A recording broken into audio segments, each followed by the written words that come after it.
pause for a moment. I want you to take a quick test right now to think about the last time your dog looked at you. Not just a quick glance, not when they walked past you, but a real moment when they stopped and looked directly at you. In that moment, what do you think was happening? A. They wanted food. B. They wanted to go outside. C. They were just staring without thinking. Or D. They were understanding you in a way you've never fully realized. Take a second. Pick one answer in your mind. Don't overthink it.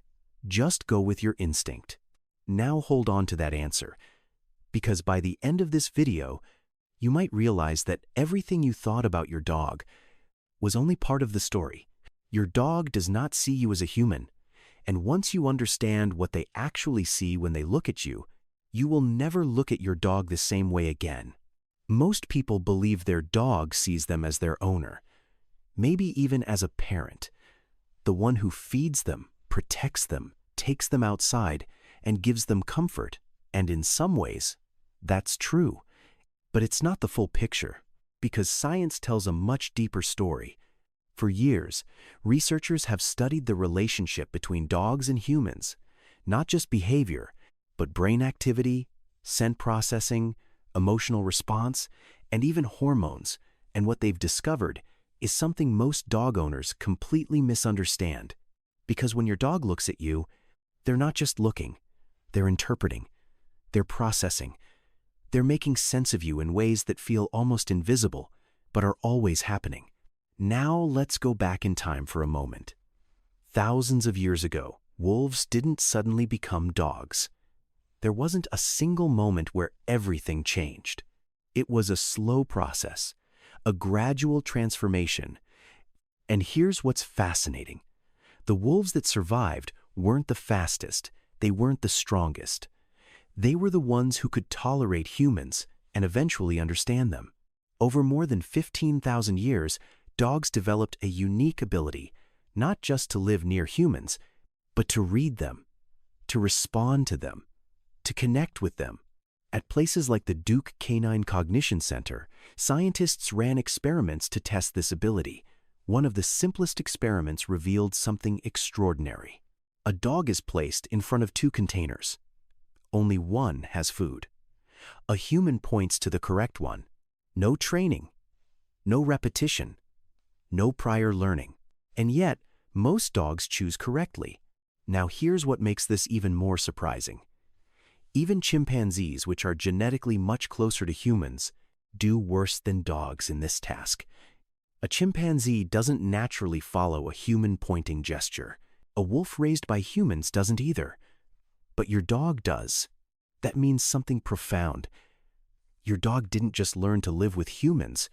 They evolved to understand us. So when your dog looks at you, they don't just see a human being. They see something their brain has been shaped over thousands of generations to read. You're not just a person to them. You are a signal, a pattern, a source of information. Now let's talk about what happens when you're not there.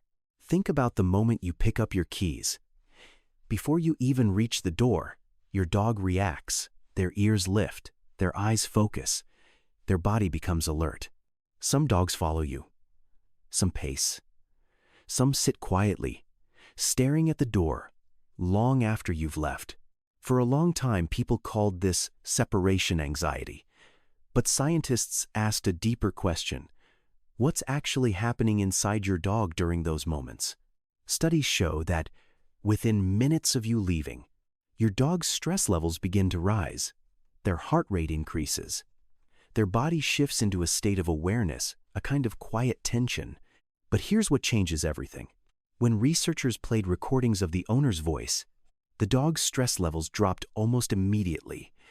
Not any human voice, not random sounds. Your voice, and it doesn't stop there. Your scent has an even stronger effect. At Emory University, scientists trained dogs to lie still inside MRI scanners. Then they introduced different scents, strangers, other dogs, food, and their owner. Only one scent activated the reward center of the brain. the area responsible for pleasure, anticipation, and emotional connection. That scent was yours. Not food. Not another dog. You. Let that sink in for a moment. Something as basic as food, something essential for survival, is less powerful than your presence. So when your dog follows you from room to room, or lies on your clothes, or waits for you by the door, they're not just passing time. Your presence literally changes how their brain feels. Now let's look at something even more subtle. Eye contact. When your dog looks at your face, they're not just checking what you're doing. They're reading you. Humans have a natural way of reading faces. We instinctively focus on certain areas to understand emotion. What's remarkable is that dogs have developed a similar pattern, but specifically for humans. They don't analyze other dogs this way. They don't study objects this way. Only us. This is why your dog often senses your mood before you say anything, before your voice changes, before your body moves. They're reading tiny shifts in your expression, the tension in your face, the softness in your eyes, the stillness in your posture, and they respond. That's why sometimes your dog quietly comes closer when you're having a difficult day. They don't need an explanation. They already understand. Now let's talk about something most people think they already understand. The tail. We're all taught the same idea growing up. A wagging tail means a happy dog. But it's more complex than that. The way a dog wags its tail carries layers of meaning, not just whether it moves, but how it moves, the direction, the speed, the height. When a dog feels positive, their tail often moves more to the right. When they feel uncertain or stressed, it can shift more to the left. And even more fascinating, other dogs can read this too, which means your dog is constantly communicating, not randomly, but with intention. Now here's the final piece, the one that connects everything together. There is something happening between you and your dog that goes beyond behavior, beyond training, beyond emotion. It happens at a biological level. When you and your dog share a moment of connection, your brain releases oxytocin. Oxytocin is often called the love hormone. It's the same chemical involved in bonding between a mother and her child. And here's what makes this so powerful. It happens in both directions. Your dog looks at you. Their brain responds. You look back. Yours responds too. This creates a loop, a silent exchange, a connection that strengthens itself every time it happens. So what does your dog actually see when they look at you? They don't see just a human. They don't see just an owner. They see a source of safety, a predictable presence, a center of their world. They see someone who shapes how they feel, someone who matters deeply in ways they can't explain, but can always feel. Now think back to the question at the beginning. What did you think your dog sees when they look at you? It was never just about food, or routine, or habit. The answer is D. They're understanding you.